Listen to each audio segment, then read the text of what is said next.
Going Rogue. UF-led group develops new tools for tracking illicit nuclear materials. By Joseph Kays. Read by Houston Wells. A visibly nervous man is stopped at a border crossing in Eastern Europe. Authorities find a glass tube filled with black powder inside a heavy lead container in his trunk. Geiger counters go crazy. The powder is radioactive. North Korea conducts a nuclear test, and within hours, U.S. sniffer planes scramble to gather air samples off the secretive country's coast. 3 men are arrested in Germany as they disembark a flight from Moscow. They are carrying more than a pound of radioactive material they hope to sell, including plutonium.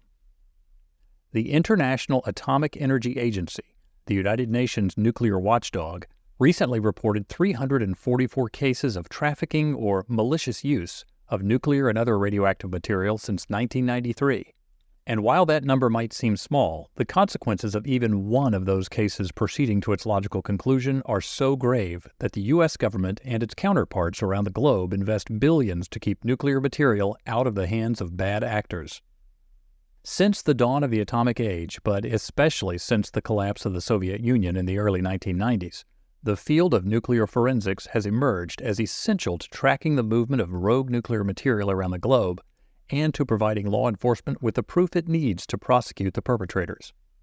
Now, the Consortium for Nuclear Forensics, a University of Florida-led team of 32 scientists and engineers at 16 universities, has been awarded a 5-year, $26.4 million grant from the U.S. Department of Energy's National Nuclear Security Agency, or NNSA, to develop new nuclear forensic technologies and to train the next generation of nuclear sleuths to use them.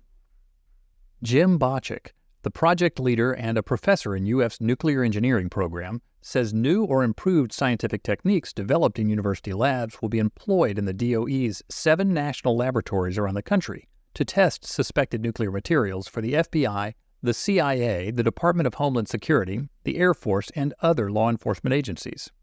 Bochick says the team's technical diversity, with expertise in analytical chemistry, radiochemistry, environmental sciences, geochemistry, nuclear engineering, physics, statistical analyses, machine learning, and optical sciences, allows it to attack problems from many angles. He says, "Our team represents a diverse range of backgrounds while also working in a highly collaborative environment that will lead to a number of new discoveries, insights, and technologies that will support technical nuclear forensics for generations to come." Kyle C. Hartig, an assistant professor in the nuclear engineering program, adds that UF is uniquely equipped to lead this nuclear forensics effort, partly because its nuclear program is located within the Department of Materials Science and Engineering, unlike most nuclear engineering programs, which are either freestanding or part of mechanical engineering departments. Hartig says, "There are about 24 nuclear engineering programs around the country, and we're the only one of them in a materials science department. Nuclear forensics is trying to understand the production, movement, and prominence of materials, so having natural tie-ins between nuclear engineering and materials science was pivotal to the success of this proposal." Camille Palmer, the consortium co-director and an associate professor at Oregon State University's School of Nuclear Science and Engineering, adds, "The consortium's expertise, proven track record, and a strong commitment to collaboration have played pivotal roles in earning the trust of the NNSA. The proposal effectively outlined how the team would contribute to the NNSA's mission, providing a clear roadmap for addressing the need to bolster capacity in nuclear forensics and to drive innovative, program-relevant research. Furthermore, UF's response showcased a robust ability to manage and support large collaborative projects." A primary goal of the program is to train more than 50 PhDs in diverse disciplines over the next 5 years, helping to create the next generation of nuclear forensics scientists, engineers, and analysts. Bochick says, "The national laboratories have a lot of expertise that's quickly moving toward retirement, so there are significant efforts underway to develop the next generation of scientific expertise that can be with those labs for years to come. We need to make sure we have the right people trained in the right new techniques and new science who can then go into these fields." Hartig adds that the national laboratories are not just interested in a chemist or a material scientist, but a material scientist who knows how to work with radioactive materials, or a chemist who knows how to use other equipment outside their specialty. There's not one analysis that points the finger at where a sample came from, So these folks have to be able to talk to mass spectrometer operators, to nuclear engineers, to radiochemists, to microscopists, to kind of get that Venn diagram to overlap to get to whodunit. Another unique capability UF brings to the project is the ability to prepare and image radiologically active nuclear fuels and materials in the lab, led by Associate Professor Asel Atkalieva.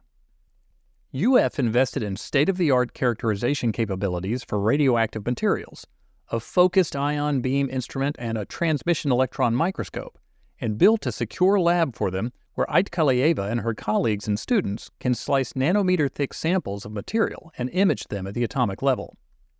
Atkalieva, who was recruited from Idaho National Lab in 2017 to establish this facility, says, "We are the only university in the country that can currently characterize irradiated fuels in a focused ion beam instrument.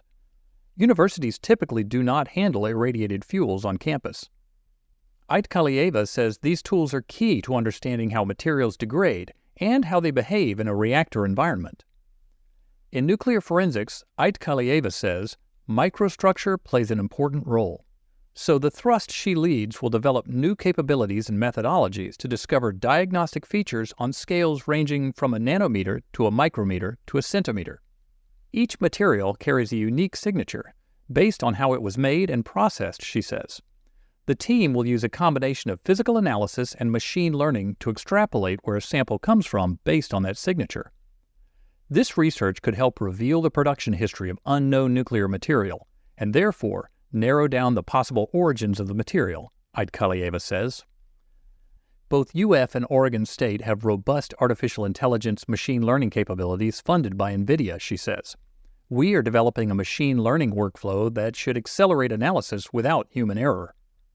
Bocek and Hartig add that UF's computing and artificial intelligence capabilities are essential to the success of the consortium. Hartig says, nuclear forensics involves the most complex elements and molecules. Anything else on the periodic table is simple compared to them, so modeling and understanding those elements and the molecules made up of those elements is challenging to begin with.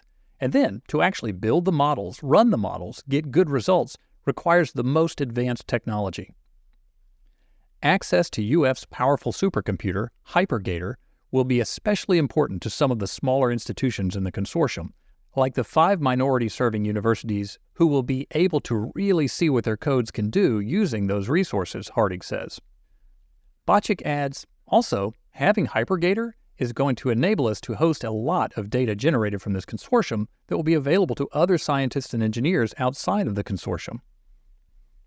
Yet another focus of the research is on quickly determining what happened should a nuclear explosion occur. Hartig says nuclear forensics isn't about just interdicting materials, it's also about being prepared to respond to nuclear events. Bocek adds, understanding the boom is obviously an essential part of nuclear forensics. Should a large explosion occur, Hartig says policymakers need to know quickly if it was an asteroid, a suitcase bomb, or a foreign adversary's missile. Answers to those questions are invaluable to a president who has to decide within the first hour what we're going to do, Hartig says, adding that if someone detonates a nuclear device, they need to know there will be consequences. One of the goals of nuclear forensics is to build confidence, so we can say to the bad guys, don't do it. We'll know you did it, and it won't be good for you at the end of the day. Hartig says a lot of the early nuclear forensics data was gleaned from tests, but the United States ceased nuclear testing and significantly curtailed the production of new weapons in the early 1990s. So now researchers have to rely on laboratory processes and simulations to study post-detonation effects. We're not detonating nuclear weapons. We're not making new ones, and a lot of the expertise about forensics came out of all of that. So NNSA is funding large laboratory-scale processes to simulate reprocessing. We don't reprocess right now, but we need to make sure we have a workforce that, if a national need arises, can do this. Consortium member Vasilios Anagnostopoulos, an assistant professor of chemistry at the University of Central Florida, says the project is already creating new synergies between the State University System of Florida institutions.